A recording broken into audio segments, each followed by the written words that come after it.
Today on Waiting for the Encore, my guest is COREY BAUM. COREY is lead singer and songwriter of his band Croy and the Boys. His deep, warm vocals and sharp-witted lyrics have made him a very popular country act. He's a performer who makes it look easy, and having a fruitful conversation with him is much the same. So please enjoy my talk with COREY BAUM.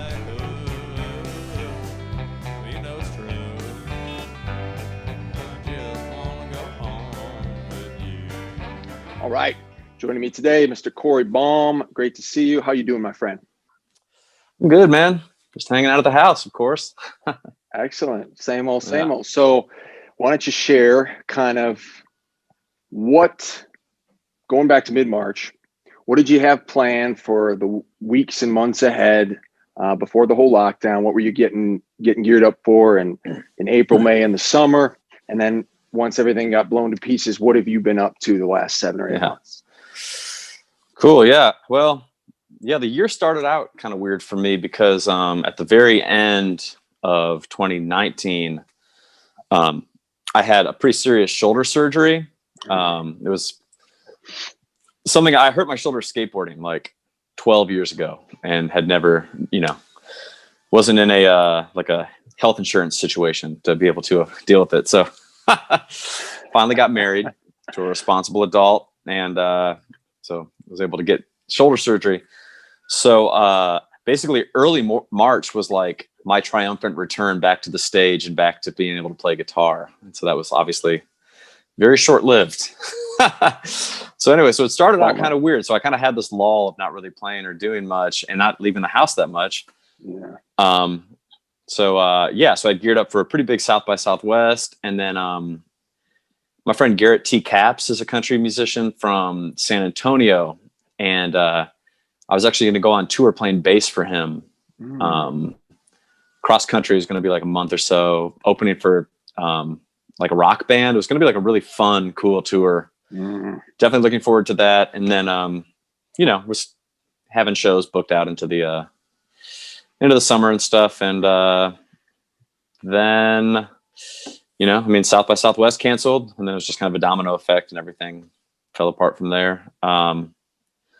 But since then, I've been rolling with it. My son is almost 3. And so his daycare closed in mid-March. And he hasn't gone back. I've just been staying home with him since then. So I just kind of transitioned into like dad mode, which has been pretty cool. I've been enjoying it, making the most of that.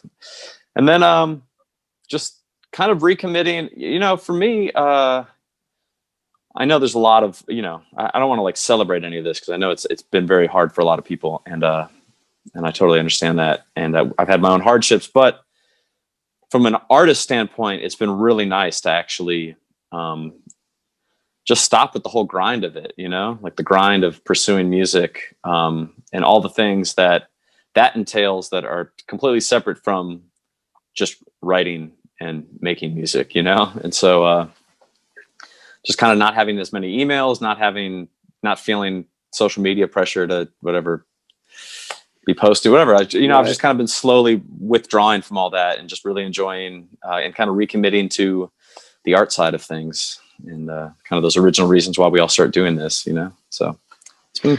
Yeah, that sounds, a lot of people I'm talking to have a similar appreciation for this time period. And lots of them preface it as well with, sorry for, and it's going bad for a lot of people, but no, I definitely agree with that. I kind of, just because I get kind of stir crazy a little bit with artistic and business artistic stuff. I've kind of just plunged the grind into other efforts, but I'm kind of going to be entering a period soon here where I'm going to be taking a big step back from the grind because I'm going to be getting a pretty full-time kind of job. And at that point, I'm cool. But it's nice because I've been able to do the grind during this time. And then I can kind of put the grind aside and just let it go on about its business while I, get into that mode and everything. But I am looking forward to that break from the grind because, yeah, man, when you're in it, it's just like, it's nonstop. It can be stressful. It can be, the whole social media side of things makes it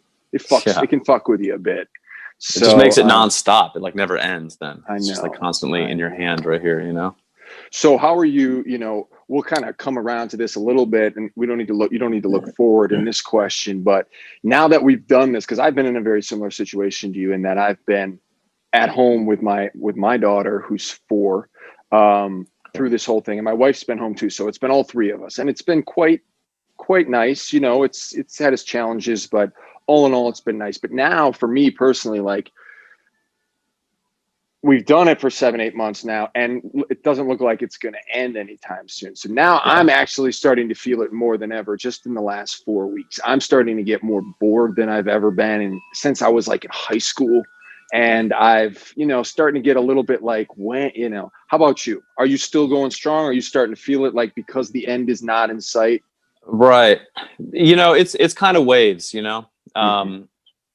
October, I definitely was saying throughout October that was like the first month that finally, basically from March to October, it's like, I felt like I blinked, it's like, and it was over. It was like, kind of blew my mind. It was really, it felt really quick to me. Yep. And then October just like never ended. I felt like, and part of that I think was in Texas. It just continued to stay really hot for a lot of October, so it was like, there was no seasonal change either. And it's just like, nothing has changed for so long. I know. But, I guess, so partly maybe some of the weather breaking a little bit's been nice, but so I'm feeling good, whatever. It really is like day by day, week by week, just because it's so monotonous. So right now I'm feeling, we can talk about it later, but I've managed to have some actual like musical projects kind of happening right now. So that's been giving me focus and something to kind of engage in and look forward to, I guess, with music, recording stuff. But yeah, I mean, I totally know what you mean. It really has been just kind of especially if you're a musician, it's like, I'm not used to like any sort of routine, my life has been totally, sometimes I'm waking up at 7 a.m. for random day jobs. Sometimes I'm full-time in a bar, not going to bed till 5, on the road. So there was like kind of this honeymoon period of early on in the quarantine where it was like, wow, like routine, like early to bed, how nice. Totally. But eventually, we've done the other thing long enough that is part of who we are. So it's like, at some point I was like, okay, I'm like bored with doing this very normal routine thing. Like, no, I hear you for sure. Like I was really, really taking advantage and enjoying those first 4 or 5 months, and felt really good about it. And then it just, the month or two after that, I was like, okay, still. And now, like I mentioned, now it's gotten to a point where I'm having like all these more nostalgia than I've had maybe in my entire life, where I'm looking back on tours and I'm getting these, images of like, so, totally. But I'm good, man. I'm looking forward, to be honest, I'm looking forward to getting into a full-time job and just getting down to business and plowing through, because I do enjoy work in general. But anyway, we can touch on some of that stuff a little later. But one thing I like to do, probably the most interesting part of this whole thing for me, is I'm really interested in everybody's kind of backstory, specifically in the music. But, why don't you tell me where you come from? I think I might know, but tell us where you come from, and then also share, what's your musical roots, and when did you start playing guitar or singing, and who were your favorite musicians when you were young, as you got older? Share some of that stuff with us. Yeah. So I'm from Bowling Green, Ohio, which is like a college town in Northwest Ohio. Close to Toledo and sort of close to Detroit. So depends on if anybody listening knows anything about Ohio. So Bowling Green, if you don't know that, Toledo. Oh, you're from Milwaukee? Yeah, I'm from Milwaukee. So I'm a Midwest guy. And my brother went to school in Ohio. So I was pretty familiar with it. Cool. Right on. Yeah. So I'm from Bowling Green State University is in my hometown. My grandpa was the basketball coach there. That's how my family wound up there. Yeah. That's a good program. Yeah, totally. It's Division I. Yeah, he won the MAC championship a few years in the mid '80s when he was coach. Great. Yeah, so he had a winning record. Cool. Winning coach. But so, I grew up there, was interested in music really young. My parents are both, neither of them are musicians or really, artists really in any way, but very much into music. So we grew up listening to good music in the house, so I grew up with a pretty early interest in music, and then started playing guitar probably in like 2nd or 3rd grade. I had an acoustic guitar, and had taken some lessons. And then I joined the orchestra in my elementary school in 4th grade. And I stuck with that all the way through college. I got into college on like a bass scholarship. I played upright bass and continued to play guitar, you know, and being, you know, started bands in high school and stuff and did that thing and went to Bowling Green State University, studying world music on a bass scholarship. And I made it like 1.5 years basically before I realized just my passion for like academic music wasn't there, you know? I mean, they wanted you to be practicing like 5 hours a day on top of a full class load. And I just, specifically upright bass was just not like a passion of mine, you know? And so after about a year or so, I ended up switching majors, then somehow made it 5 more years and then dropped out without graduating. I was getting more and more into, you know, being in bands and making music completely outside of school. And yeah, I got this real poetic idea that was like, if I'm going to be a real musician, no backup plans. And so like a semester away from graduating, I dropped out like an idiot. No, it's been fine, whatever. But yeah, and then I moved to Austin within like 6 months, which was kind of random. But when did you start singing?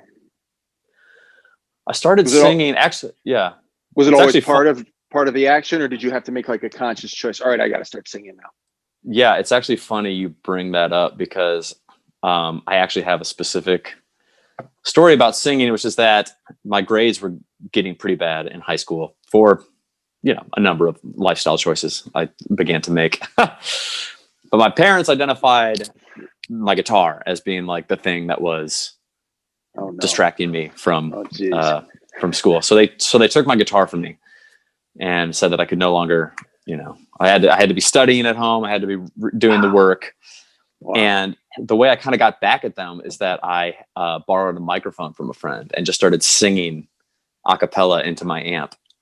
And I was such a bad singer that they ended up giving my guitar back because they were like tired of listening to me sing all the time. So the beginning of me singing was like actually a rocky start and was more of just like a defiant thing than it was. Because I was still playing bass, and in bands I was playing bass, and I played drums in some bands too. So I was not, I wasn't really songwriting, you know, or it wasn't until I like got into songwriting, I guess, that then, you know, obviously it was like, okay, well, I need to be able to, I want to be able to perform on my own, you know, and also just frustrations of, you know, I'm sure you can identify with this, you know, part of the challenges of like being on a trajectory of trying to take music more and more seriously as the people around you continually like at any given moment not being quite there with you to take it seriously, you know what I mean? And so a lot of solo performance for me initially just came from wanting to do it and having, you know, as a bass player, having to rely on other people caring enough to like actually rehearse and actually try to get a show or something, and having a hard time finding people that were cared enough to even do that. So just, you know, ended up just playing guitar more and singing more. Well, it doesn't surprise me that you have such a early start and continuous trajectory within music, because you really do have a supernatural, I don't mean supernatural as in magic, but a very natural voice, a very natural performance style, a very natural presentation. I mean, it's rare that you find it as natural as you present it. So it makes perfect sense that you have that deep of a root structure. And Thanks, I have, no problem. I have a similar, not my parents never took away my guitar, but I was very bad singer when it started. It took me a long time to sing properly. And I was very self-conscious about it for many years. In fact, I didn't stop being self-conscious about it until probably like 4 or 5 years ago. But yeah, I was horrible when I started too. But yeah, when those early years, I remember having to, like when I got my tunnel vision, anybody I wanted to play with, I had to like give them like a pump up speech. You know what I mean? I had to give them like a pump up speech at the outset to really get them on board. Usually I was pretty good at that. But no, a lot of people have different definitions of what working hard is or going for something in the music world. So, totally. But yeah, man, then the natural, that's like the first thing I remember when I first heard you sing and saw you perform, is like, man, you make it look easy. So it doesn't surprise me at all. So how old were you when you moved to Austin? Or what year was that? It was in 2009. Mm-hmm. So I think I was like 24. Something like that. 20. Yeah. Probably just turned 24, I think. I moved in just about a year and a half after you, and I was pretty much the same age. Basically, cool. It was like 26 or something like that. So when you got down here, did you know people? Did you kind of have to start from scratch? Did you get right into it? Yeah, I started completely from scratch. I didn't know. I'd never even been to the South. Same here, man. That's the same thing. It's really weird that I chose. I mean, I really didn't. You know, growing up, it's like the obvious list was like New York City and Chicago for me. Mm-hmm. And then Detroit, I really was always enamored with Detroit. But I think because I stayed in my hometown so long, like into my mid-20s, the need to like really get away from it felt like really dramatic, you know? So Chicago, Detroit certainly, and even Chicago just felt like wasn't quite far enough away. You know, I really wanted to like completely get away from everything I knew. And I'd been getting into country music and folk music, and over the prior like 3 or 4 years, probably I'd kind of taken a turn into becoming way more into folk and country. And I didn't really know anything about Austin at all. I didn't know UT was here. I didn't know it was a college town. I was definitely like not trying to move to another college town from my college town, but I knew that there was like, you know, I just knew a little bit, really not a lot, but just a little bit about the outlaw country scene. And so I just knew that there was like different types of people making, you know, at some point there had been different types of people making country music in Austin. And so I moved down with a couple of friends kind of on a road trip and just dropped me off. So no car, not a lot of stuff. And my first roommates were 2 guys that I knew growing up from camp, from like a camp I used to go to in the summertime, like a summer camp. And so I didn't really even know them that well. And they weren't in the music industry or anything. So basically my first break, I was just doing open mic nights and stuff. And I think my first show, I was able to book a show at Dominican Joe's, which I don't think is here anymore, but I remember Dominican Joe's. Maybe it is. Yeah. I think it's gone, but I remember it for sure. Yeah. That was like my first gig that I booked, I think. Maybe actually, I think I played at Headhunters, but these were totally, you know, I have like, I should try to go find them. I don't even know if I have access to that email address anymore, but I sent out some hilarious, like 5-paragraph emails to like the Mohawk, introducing myself, like, yeah, you know, I really thought, you know, coming from a small town, I really thought I was like hot shit on the fast track to, and didn't realize, you know, I was competing with, you know, 10 years later, I'd be nominated against Willie Nelson for best country band and lose, obviously. So the competition was stiff, but really my like break came from just my first job was at a coffee shop that happened to be across the street from Momo's. And so I started to get to know the staff of Momo's just from them coming in to get coffee. And finally I met the owner, and he, you know, said I could play there on like a Tuesday night or something, you know. I was like, yes, my big break. But dude, it was a slow roll. All those venues, man, it's funny, like all those are gone because those were Headhunters was the first gig I had with the band. Awesome. Yeah. And those early what was the other one you mentioned? Dominican Joe's or Dominican Joe's, I remember. And then there was, I thought you had mentioned one more, but yeah, no, I was scraping but with like the open mics the first year and writing all these things. I remember what gave me the shock, where I got the shock right away when I opened, it must have been the Chronicle, and I just looked at all the bands and I was like, fuck me. I was like, shit, this is gonna be uphill. But I remember Momo's, man, I was so excited about we got a gig there, probably it was like our 7th or 8th gig, and then they closed down like 2 months later after that. Right. But I actually wanted to get back a little bit because you mentioned you made the transition to country. I want to get back a little bit. Who were your favorite? What was your music that inspired you when you came up? What was the stuff that got you going? I'm sure it was a lot of different stuff, but what were you really into? Yeah, you know, it's interesting when I look back on it, because I think, you know, being our age, like the older end of millennials, it's like the internet wasn't like as dominant of a force. And so being in a smaller town, it was kind of like you're at like the random whims of just what other people around you were into. You know what I mean? Like you couldn't. So my musical tastes were like so just all over the place because I didn't have these codified ideas of like which I'm happy about. You know what I mean? Like I didn't. Yeah. there was no like specific scenes or anything. And so you could kind of just be into all kinds of stuff. But I mean, I definitely identified as like loving punk rock, you know, old stuff and the kind of the stuff that was coming out then.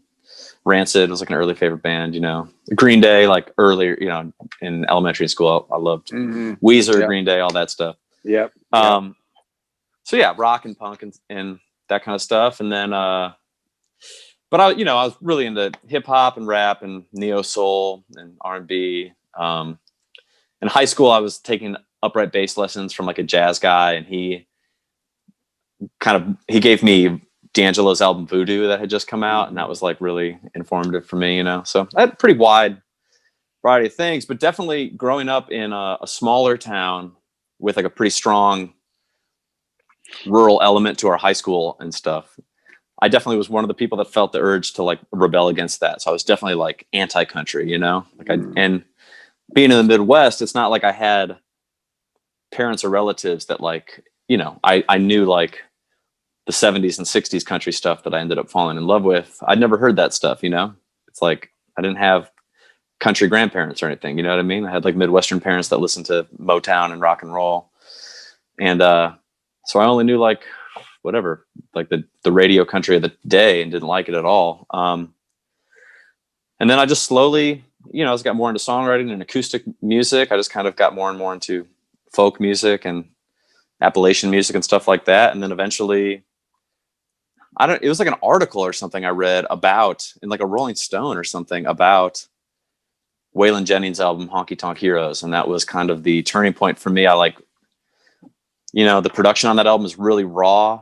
It's like the songwriting's awesome. And it's just kind of, to me, kind of combined the elements of the things that I liked about punk rock and rock and roll, like the electric instruments, kind of raw production, loose feeling, you know, production.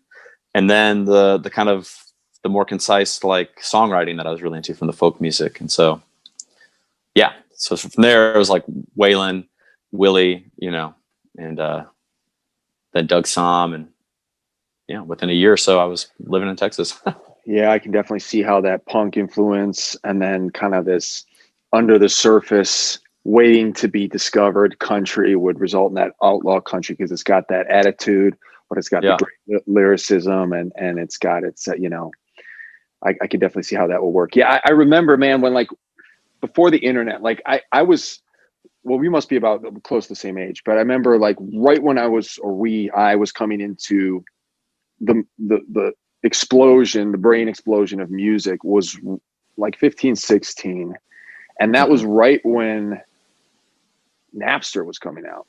So, you know, I was able to find all this music. And then shortly thereafter, there were all these derivations of Napster, which was like, there was these bootleg sites. And so you know, we were lucky to enjoy that. But I remember before that, like I would hear a song on the radio and I'd be like, Dad, what song is that? And, you know, 70% of the time he'd know, and 70% of the time he wouldn't. And I'd have to like wait to hear it again on the radio. I remember, you know, I became such a Cream fan eventually, but it took me like a year and a half to find who the hell played and sung Sunshine of Your Love. I loved that song. And I had heard it was Clapton, but I'd go to the CD store. I'm like, it's not on the Clapton CDs. Where's the song? And it was such a journey about it. And that was really fun.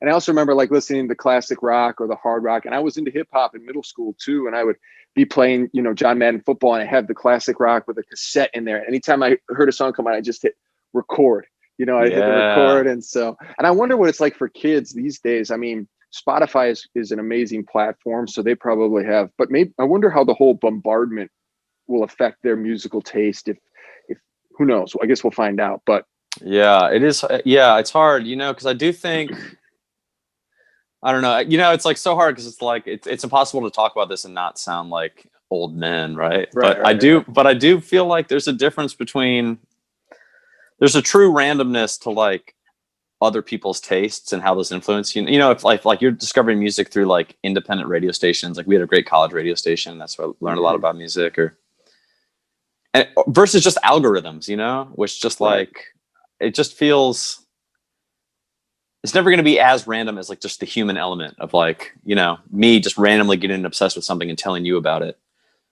the algorithm can't do that. You know what I mean? It's just responding to like whatever it's programmed to respond to. So I don't know either. I mean, definitely though, as far as that journey goes, I remember, probably I read an article about Bob Dylan just talking about his like, obsession with early folk music. And I mean, it took him like 5 years, to track down and listen to stuff that I could listen to everything he talked about that afternoon, between LimeWire and Napster and all this stuff. Yeah. And so I definitely, there's definitely, it's a give and take, I think. And it's like, you can go back, like whether it's Dylan or there's that great scene in the Johnny Cash movie with what's his name, but it's when he's a kid and he's like listening to the radio and I think it's a Blind Willie Johnson song and I love Blind Willie Johnson. So I really love that scene, but he's just sitting there next to the radio and you hear about that from all the people where they're picking up. Think about it. Like for us, we had radio was big, but think about it being in like the 50s or 60s when something's coming from like a different part of the country through the airwaves. Oh yeah, totally. I mean, that's like magic. I mean, I find that to be so captivating I'm with you, man. I also think about those huge radio stations back then that broadcast, like, what does that do to a culture when like kids across the entire country or a whole part of the country are like, as they're getting ready to go out or whatever, are listening to the exact same soundtrack at the same time as each other. You know what I mean? Like, I think there's like a really cool connection there. Definitely. That, I definitely appreciate having complete control over my music at all times with the streaming sites. Yeah. But there's something really cool about like just kind of everyone in Austin on a Friday night listening to one of maybe 2 or 3 radio stations. So everyone's kind of on the same, people that let their moods be affected by the music they listen to, like me, are kind of all on the same wavelength. And I think that's pretty awesome. No doubt about it. But maybe it's the only way it can be now with the amount of music there is, it's like maybe a streaming service is the only way to navigate that whole, because I think I've heard like 20,000 songs a week or a day are uploaded onto Spotify or something crazy. Wow.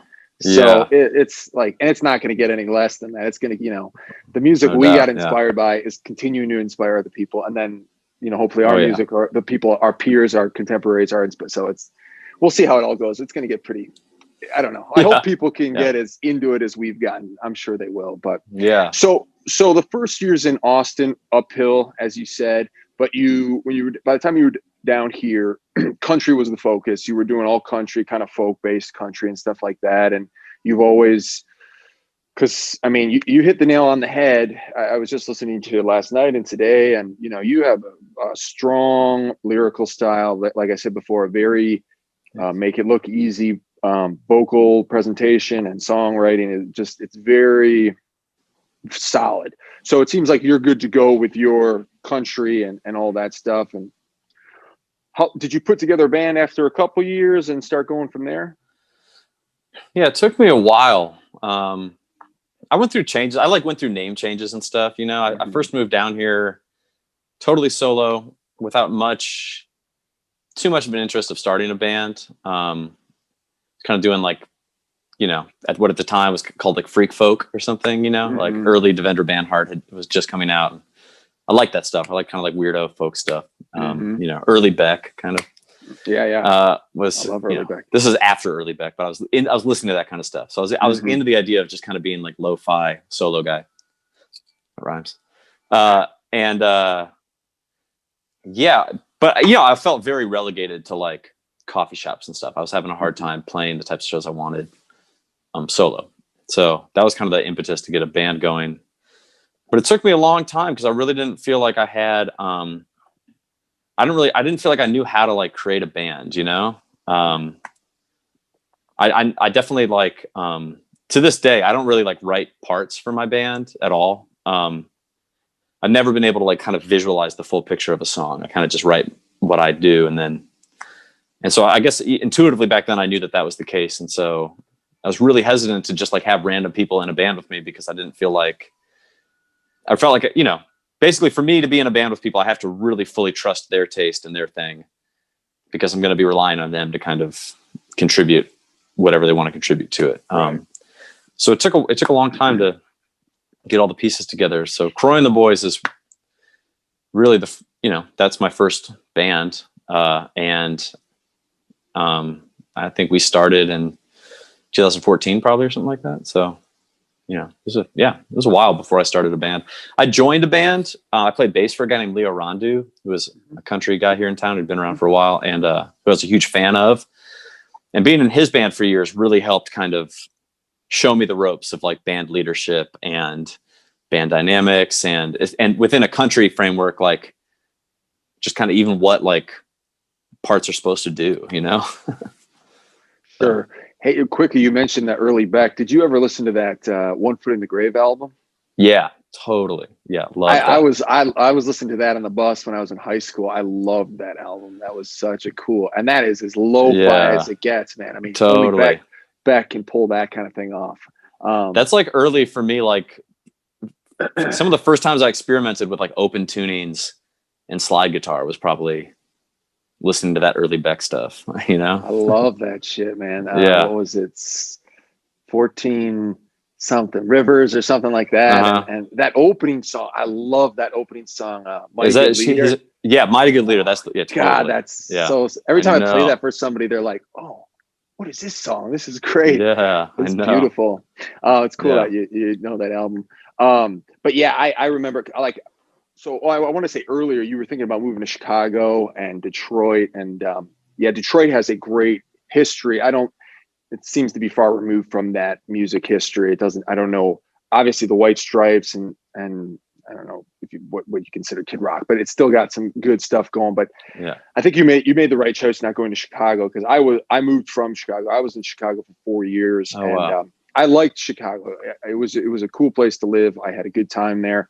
But music wise, man, it's not even close to Austin in terms of, getting your stage practice on. You know what I mean? It's like you can go to a ton of open mics, but as you know, that gets old after a while. And you can't get the work in like you can get down here, and you can do a gig or two a month, and that's it. Which is okay work, but that's one of the big things. I came down to Austin and was glad I was able to find what it offered, and that is you can really, really get your stage chops on, and you can't really do that in Chicago. At least that's what I found. So you made the right choice there. Totally. Yeah, I think. Yeah, totally.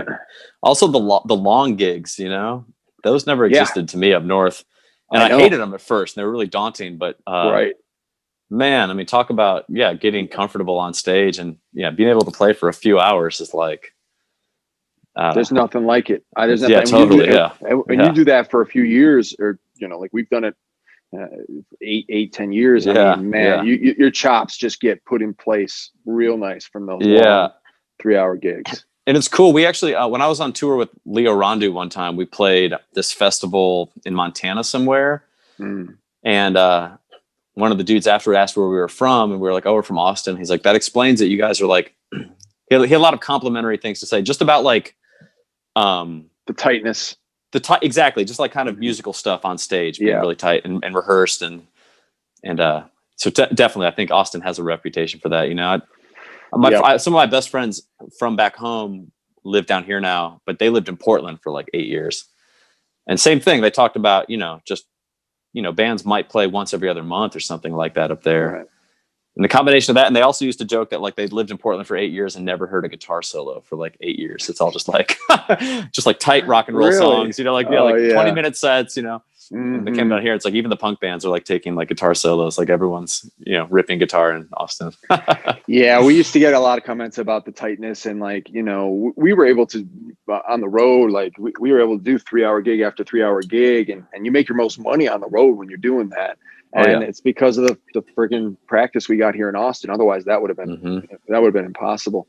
But so let's kind of come to the present, because we've kind of covered the climb up, and then obviously since around 2014 when you got the band going to now, you developed a really solid following. You guys have a lot of respect. You have a great sound. You're putting out music regularly, and we can kind of.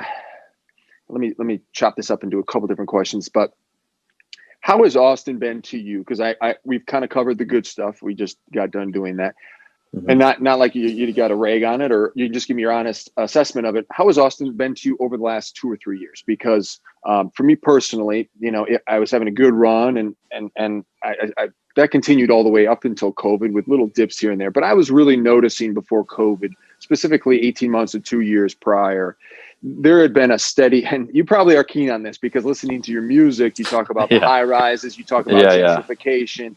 So I'm very interested to hear your opinion, but especially over the last 2-3 years, there's definitely been, a palpable decline in what you can consider a live music capital in the world. Not only through opportunity, but also you probably know. So I'm interested to hear your thoughts on that. Where do you stand on Austin over the 3 years, taking COVID out of the situation? Right. Yeah, man. I mean, personally, I do consider kind of when we got here and like the end of 09, 10, 11, that was kind of right towards the end of that is when I feel like Austinites guards started to come up. You know what I mean? That's when the population explosion really started to take off. And I think people went from like, oh, cool, you just moved here, where are you from? To like, where the fuck did you come from? And so I feel like I snuck in right at the end when people were still like happy to see somebody new. And so I was able to make friends and stuff. But I don't know what it would be like to move to one thing. So basically what I'm trying to say is that I do feel fortunate that I've kind of, over the last 5 years or so, really hit my stride where it's like I'm friends with the venue owners and the bookers at the places that I want to be playing at locally, and I've got, friends in the industry, whatever. It's like, it feels good to me. I don't know what it would be like if I were to move here, COVID notwithstanding, if I had moved here in the last year or so. I have no idea what it'd be like. I mean, because I think a lot of the intangibles are the things that have left, or been lost, which is just like the reason you can gig all the time is because you're not like wrapped up in a full-time job. You know what I mean? Like there's ways, it was just a lot easier to prioritize art for art's sake because the cost of living was a lot lower. I think it all comes down to cost of living. Well, I think a big part of it's cost of living, and the other part is, I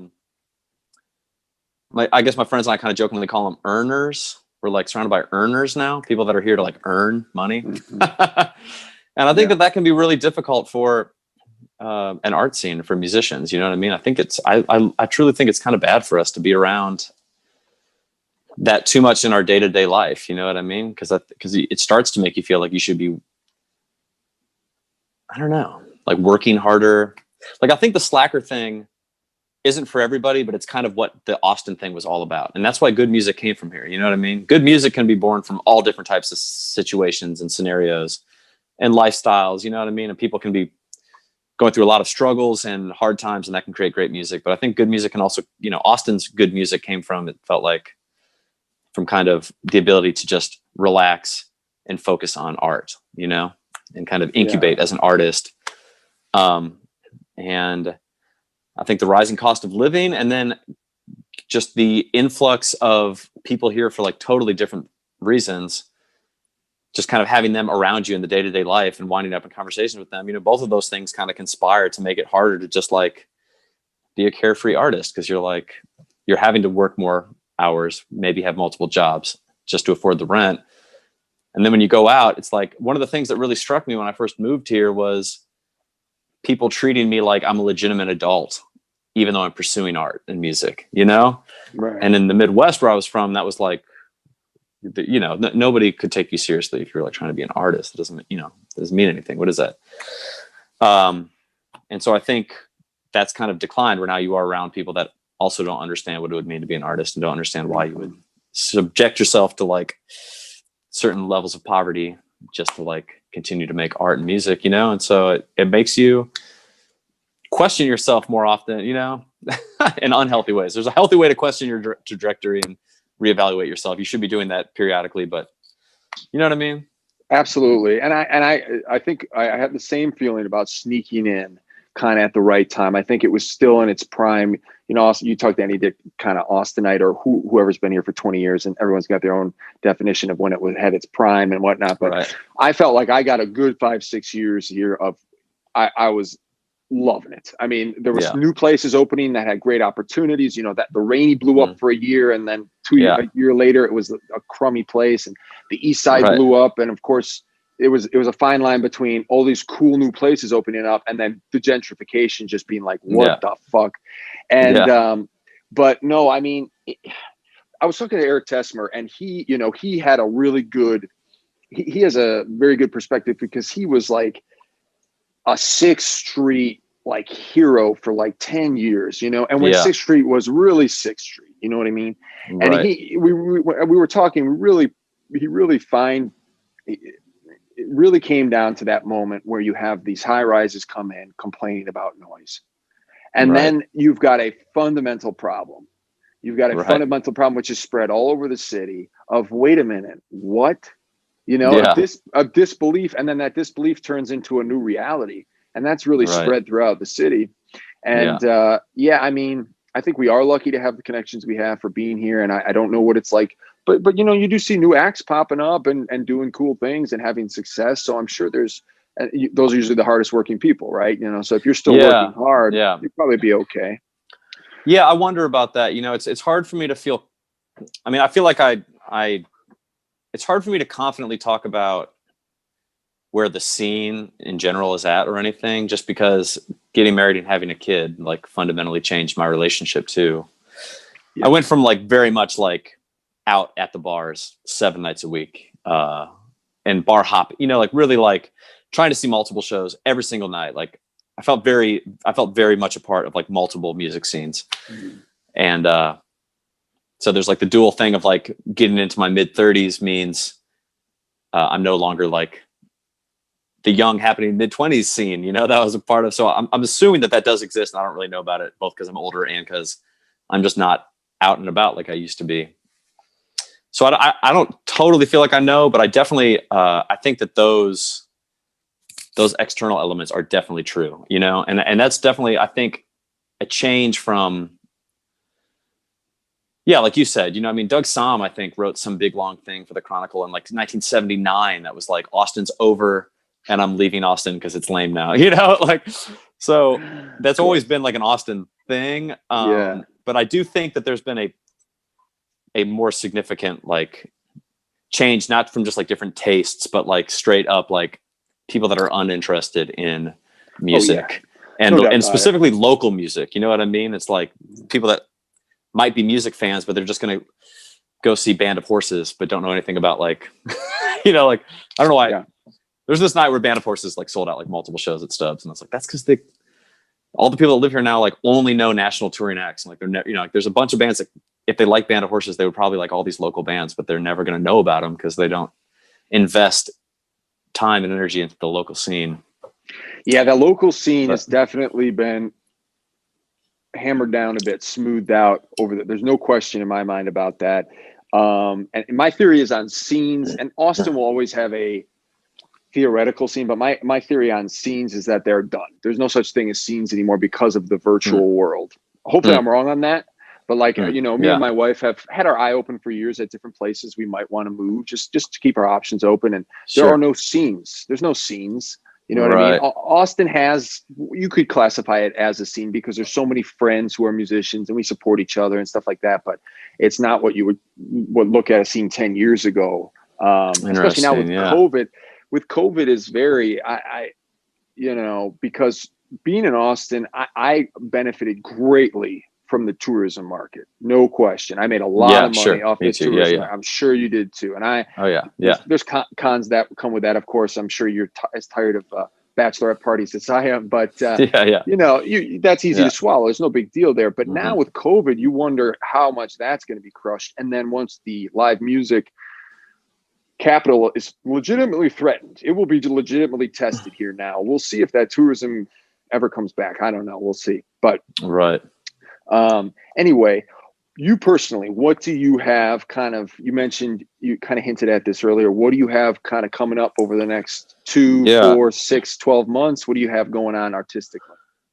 So I've been doing a Sunday morning live stream every Sunday since mid-March. I've only missed 2. So I've been doing it like pretty consistently. So 11 a.m.s On Sundays, it's called Coffee with Croy. So that's kept me like kind of in the game a little bit, at least like in the performance mindset. But I haven't seen my band since March. A couple of the members have been really hardcore quarantined. You know, they either live with elderly family members or like regularly interact with or take care of family members. So they have been pretty much like totally off the grid. Yeah. So I think at this point, I'm just kind of, you know, I think we'll probably won't be a live performing band or even like a together rehearsing band until there's a vaccine. That's, I just, you know, I don't feel comfortable applying any pressure to anyone in the band. You know what I mean? It's like, it's just not worth it. So it's just like, I'm letting them define where they want, where their comfort level is, and I'm reacting to it. But so kind of because of that, starting like a few months ago, I started floating the idea of maybe we could all try to beef up our home recording rigs a little bit and see if we couldn't start getting some sounds that way. And it ended up really working out. Like the sounds were awesome that we were getting. Luckily, our drummer is the most. My AC kicked on. Can you hear that? It's all good. Okay. Barely. Okay, cool. So luckily my, drums are kind of the hardest, and luckily our drummer is the most, he's worked in studios. He has the most like know-how and the most gear. So he's really kind of built out like a really cool little home studio for himself. He lives out in Dripping Springs. Nice. And so now at this point we are 95% done recording a new EP.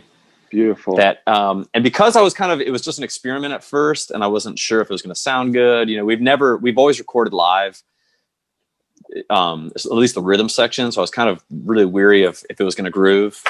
Just recorded to a click and tracked out, and it's sounding awesome. But so because I was kind of like apprehensive about the whole thing, this EP that's coming out is actually all covers, and it's all like punk rock covers, redone sort of in our style. Sweet. And I'm really excited about it. Like, I think it's really, I think the covers are all like interesting. You know, the challenge has been like, you don't have to know the original to enjoy the cover, of course. I guess that's probably always the goal, but I think we've really accomplished some cool versions of some very different, very aggressive songs done way more laid back in our style. That's sweet. So I'm really stoked about that. So we're pretty much done. Like I said, they're just waiting on a few things to get a few tracks to get back to me. And then the guy who mixed our last record, his name's Joel Hume. And we spent a ton of time mixing our last record, that's worked out now because him and I really know what we're into and how to get there. And so it's been a lot easier to do that just via email because we had like 7 months of sitting in a room together, mixing like a year or so ago. So I'm really excited about that. And it's gone so well that I kind of have a couple other similar, like kind of concept-y EPs, that I think we're just going to just kind of plug away on that just to keep ourselves entertained. And like I said, I'm definitely somebody who has never fully gone over into the music industry side of things. I haven't really had a lot of management or like label help I've been pretty much independent the whole time, which used to frustrate me a lot. But now that everything's kind of fallen apart, I'm like thankful that I've just kind of always only had myself to keep things going, and so kind of so much of the pressure and rigmarole of releasing that album comes along is like all the promotion and being totally independent. It's like, I'm like trying to like work on artwork and track listing and the editing of the album and working with a publicist and trying to book my release tour. And so as the potential release of this EP gets closer, I'm like really excited that I'm not worrying about any of that. You know what I mean? I'm not going to hire a publicist. There's no tour.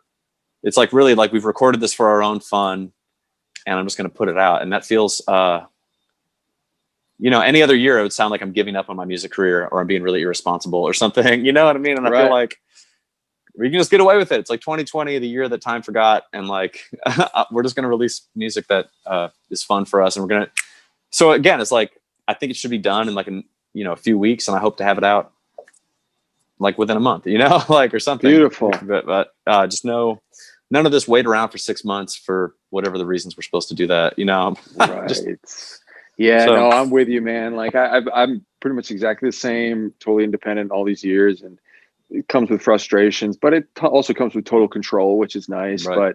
But yeah, man, I have played one gig since mid-March, one live gig. I've done streaming too, no practices, and hopefully, like I only have a 3-piece band, so 2 other guys, and hoping to maybe start rehearsing some new material in the new year, but going to be careful with that. Definitely staying away from the gigs for a while. I am pretty jealous of people that are out there gigging, but I also, my wife is very much, you know, and I'm totally fine following suit. You know, she's very on the strict side with all this stuff too. And so it might be a little while, but I don't know. They're talking about vaccines, so we'll see. It's hard. It's, you know, I definitely get jealous sometimes, especially, you know, the type of bars I play at, like, especially the White Horse, then their new spot is called the Sagebrush down south.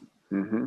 Yeah, it's very much like kind of weekly rotation, you know, and I loved being kind of a weekly residency guy there. And so watching that stuff start to creep back and I'm just like completely cut out of it, it can be frustrating. But you know, and I have played 2 live shows, outdoor, socially distanced, whatever. But I mean, I don't know. At this point, I do feel like ideally, as musicians, we are like culture leaders and thought leaders, you know. In a perfect world, maybe nobody cares what we think or say, but I like to think of ourselves as that. And so it just feels kind of irresponsible to like be trying to encourage people to gather, you know what I mean? It's like when the medical health officials are saying the opposite, it feels irresponsible to go against that. So even the shows I've played, I've been like I haven't really promoted them, you know, like I've done caveats, which is like, please only come if you feel safe about, you know what I mean? It's like, I feel the weight of like every time a musician or anyone just like puts on a public event, there's some acknowledgement that like, it's okay to do that. And I don't totally know if it is, you know what I mean? I understand bars need to survive. I understand musicians need to survive.